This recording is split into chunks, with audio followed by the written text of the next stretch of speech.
శ్రీకాకుళం జిల్లా కొత్తూరు మండల కేంద్రంలో వెలిసిన శ్రీ వరభద్ర వెంకటేశ్వర స్వామి వారికి చక్రతీర్థ స్నానాల కార్యక్రమం అత్యంత వైభవంగా నిర్వహించారు. ఆలయ 27వ వార్షికోత్సవం సందర్భంగా గడిచిన 4 రోజుల నుండి స్వామివారికి ప్రత్యేక పూజలు నిర్వహిస్తున్నారు. సహస్ర తులసి దళార్చన, సామూహిక కుంకుమ పూజలు, విశేష హోమాలు జరుపుతున్నారు. ఉత్సవాల ముగింపు రోజున స్వామివారి ఉత్సవ విగ్రహానికి ఆలయ ప్రాంగణంలోని కోనేరులో చక్రతీర్థ స్నానం కార్యక్రమం నిర్వహించారు. ఈ కార్యక్రమంలో భక్తులు పెద్ద ఎత్తున పాల్గొన్నారు. స్వామివారి విగ్రహం నీటితో కడిగే సమయానికి భక్తులు కూడా అదే కోనేరులో స్నానమాచరించారు. ఇలా చేయడం వల్ల మానసిక ప్రశాంతతతో పాటు శారీరక ఆరోగ్యాన్ని స్వామివారు ప్రసాదిస్తారని భక్తుల నమ్మకం.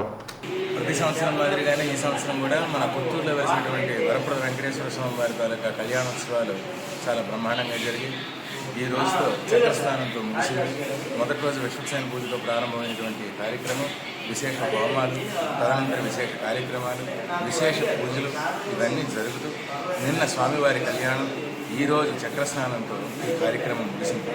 భక్తులందరూ కూడా ఈ కార్యక్రమంలో పాల్గొని స్వామివారిని దర్శించి తరించారు.